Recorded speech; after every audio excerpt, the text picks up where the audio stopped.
और अब बात बिहार के चुनावी दंगल की। आज पीएम मोदी बिहार के दौरे पर रहे, जहां उन्होंने पूर्णिया से बिहार को सौगात दी और आरजेडी कांग्रेस पर जमकर प्रहार भी किया। प्रधानमंत्री ने कहा कि बिहार की प्रगति कुछ लोगों को रास नहीं आ रही। पीएम ने कहा कि जंगल राज की मार सीमांचल को सबसे ज्यादा उठानी पड़ी है।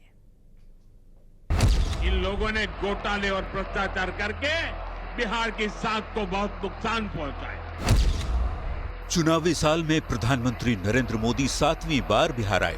पूर्णिया की धरती से पीएम मोदी ने 40,000 करोड़ से ज्यादा लागत की योजनाओं की सौगात दी और विपक्ष पर जमकर बरसे, खासकर आरजेडी और कांग्रेस पर। पीएम ने कहा कि बिहार का कांग्रेस और आरजेडी ने अपमान किया। बिहार की तरक्की नहीं देखना चाहते हैं इंडी अलायंस के लोग। बिहार जब भी आगे बढ़ता है, ये लोग बिहार का अपमान करने में जुट जाते हैं। अभी आपने देखा होगा, आरजेडी की सहयोगी कांग्रेस पार्टी सोशल मीडिया पर बिहार की तुलना बीड़ी से कर रही है। इन लोगों को बिहार से इतनी नफरत है, इन लोगों ने घोटाले और भ्रष्टाचार करके बिहार की साख को बहुत नुकसान पहुंचाया। पूर्णिया की धरती से पीएम मोदी ने घुसपैठ का मुद्दा भी उठाया। पीएम ने कहा, जंगल राज की मार सीमांचल को सबसे ज्यादा उठानी पड़ी है। सीमांचल में घुसपैठ से डेमोग्राफी चेंज का सबसे ज्यादा खतरा है। लेकिन वोट बैंक का स्वार्थ देखिए, कांग्रेस, आरजेडी और उसके इकोसिस्टम के लोग घुसपैठियों की वकालत करने में जुटे हैं, उन्हें बचाने में लगे हैं और बेशर्मी के साथ विदेश से आए घुसपैठियों को बचाने के लिए ये नारे लगा रहे हैं, यात्राएं निकाल रहे हैं। ये लोग बिहार और देश के संसाधन और सुरक्षा दोनों को दांव पर लगाना चाहते हैं। पीएम मोदी ने घुसपैठ का जिक्र करते हुए कहा कि घुसपैठियों को बचाने में लगे हैं कांग्रेस और आरजेडी के लोग, लेकिन भारत में कानून चलेगा और घुसपैठियों को जाना ही होगा। ये आरजेडी कांग्रेस वालों की जमात, जरा कान खोल के मेरे बात सुन लो। जो भी घुसपैठियां हैं, उसे बाहर जाना ही होगा।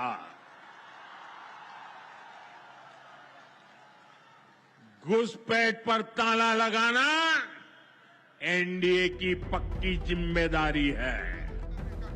प्रधानमंत्री नरेंद्र मोदी जब भी बिहार दौरे पर आते हैं, कांग्रेस पर निशाना और आरजेडी के जंगल राज का जिक्र करना नहीं भूलते।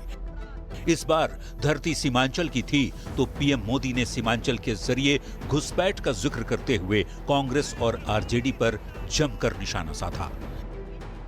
न्यूज 18 के लिए पूर्णिया से रवि एस नारायण और कुमार प्रवीण के साथ ब्यूरो रिपोर्ट।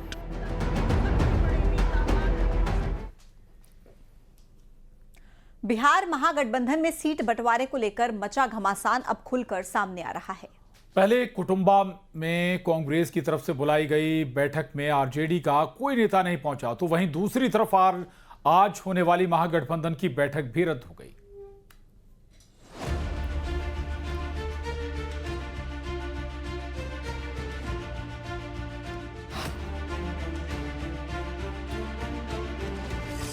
कभी हाथों में हाथ, कभी एक कार पर सवार, कभी साथ में बुलेट पर सवारी। वोट अधिकार यात्रा की ये तस्वीरें चंद दिन पहले की हैं, जब राहुल और तेजस्वी 1300 किलोमीटर की यात्रा के दौरान 16 दिन तक साथ रहे। दोनों की जोड़ी को लेकर बिहार की सियासत में तमाम तरह के कयास लगाए जाने लगे। आरजेडी और कांग्रेस के समर्थक बिहार की सत्ता में वापसी का सपना संजोने लगे, लेकिन जैसे ही सीट बंटवारे की बात सामने आई, मानो सब कुछ बिखर गया, सपने टूट गए। दरअसल महागठबंधन में सीट बंटवारे का टकराव विवाद में बदलता दिख रहा है। इसकी तस्वीर साफ दिखी कांग्रेस प्रदेश अध्यक्ष राजेश राम के विधानसभा क्षेत्र कुटुंबा में।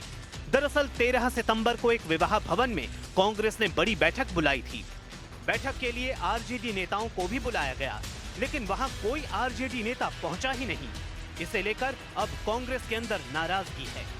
सिर्फ कुटुंबा ही नहीं, बिहार की एक एक सीट पर हम पूरी तैयारी कर रहे हैं। हमारे एक एक एलआई पार्टनर अपने कार्यकर्ताओं को तैयार कर रहे हैं अलग अलग कार्यक्रमों के जरिए। हम में कोई फूट नहीं है। और कुटुंबा तो हमारा पारंपरिक सीट है। हमारे प्रदेश अध्यक्ष वहाँ पिछले 2 टर्म से एमएलए हैं, वो वहाँ के सबसे लोकप्रिय नेता हैं। भला हमारा कोई सहयोगी उस सीट को छोड़ने के लिए क्यों कहेगा हमसे? दरअसल ये पूरा मामला सीट बंटवारे की वजह से बिगड़ा, जिसमें कांग्रेस ने आरजेडी के सामने 70 जिताऊ सीट के साथ डिप्टी सीएम का पद लेने की शर्त रख दी है। मिली जानकारी के मुताबिक आरजेडी को ये शर्त मंजूर नहीं। इन सारी सियासी उठापटक के बीच सोमवार को सीट बंटवारे को लेकर पटना में महागठबंधन की बुलाई गई बैठक रद्द कर दी गई, जिसमें तेजस्वी समेत बिहार महागठबंधन के तमाम बड़े नेता शामिल होने वाले थे। 13 सितंबर को कुटुंबा के जिस भवन में बैठक के लिए आरजेडी का कोई नेता पहुंचा नहीं था, अब उसी भवन में आरजेडी सम्मेलन करने जा रही है। सीट बंटवारे पर सब फैसला हो चुका है। एनडीए से पहले इसकी घोषणा महागठबंधन की ओर से हो जाएगी। जहां तक सवाल है कि राजद का नहीं पहुंचा कांग्रेस के कार्यक्रम में, हम गठबंधन में हैं, दल अलग अलग हैं, हर दल का अपना अपना कार्यक्रम है। जब गठबंधन का कार्यक्रम बनता है तो सब दल एक साथ होते हैं। अभी वोटर अधिकार यात्रा में सब लोग थे गठबंधन के। अब श्री तेजस्वी यादव जी बिहार अधिकार यात्रा में निकल रहे हैं कल से। तो ये कार्यक्रम कांग्रेस पार्टी का था, इसलिए हमारे गठबंधन में ऑल इज वेल है। सीट बंटवारे पर आरजेडी के सामने संकट सिर्फ कांग्रेस ने ही खड़ा नहीं किया है, बल्कि उसके दूसरे सहयोगियों ने भी उसकी पेशानी पर बल ला दिया है। आरजेडी के दूसरे सहयोगी दल भी 65 से 70 सीटों की मांग पर अड़े हैं। तो वहीं लोकसभा चुनाव के दौरान तेजस्वी के साथ हेलीकॉप्टर में मछली पार्टी करने वाले वीआईपी पार्टी के मुकेश सहानी भी 60 सीटों के साथ डिप्टी सीएम पद की उम्मीद पाले बैठे हैं।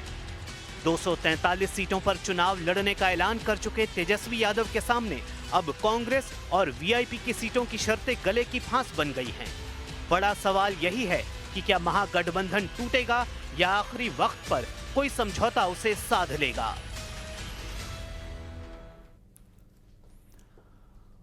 और 2027 विधानसभा चुनाव से पहले बीजेपी पार्टी स्तर पर वोटर लिस्ट की जांच करेगी। लोगों के घर घर जाकर मतदाताओं का सत्यापन किया जाएगा और जांच के बाद फर्जी वोटर और डबल नाम को कटवाने की कोशिश होगी।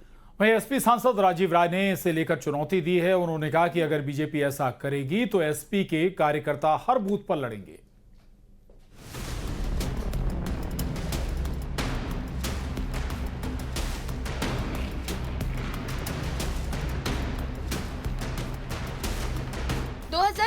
विधानसभा चुनाव से पहले बीजेपी पार्टी स्तर पर वोटर लिस्ट की जांच करेगी। बूथ स्तर पर चलने वाले अभियान में लोगों के घर घर जाकर मतदाताओं का सत्यापन किया जाएगा। यूपी में 2027 विधानसभा चुनाव के लिए बीजेपी ने फर्जी वोटर्स के लिए बड़ा अभियान शुरू करने जा रही है। जांच के बाद पार्टी फर्जी मतदाताओं के नाम कटवाने की कोशिश करेगी। साथ ही जिन लोगों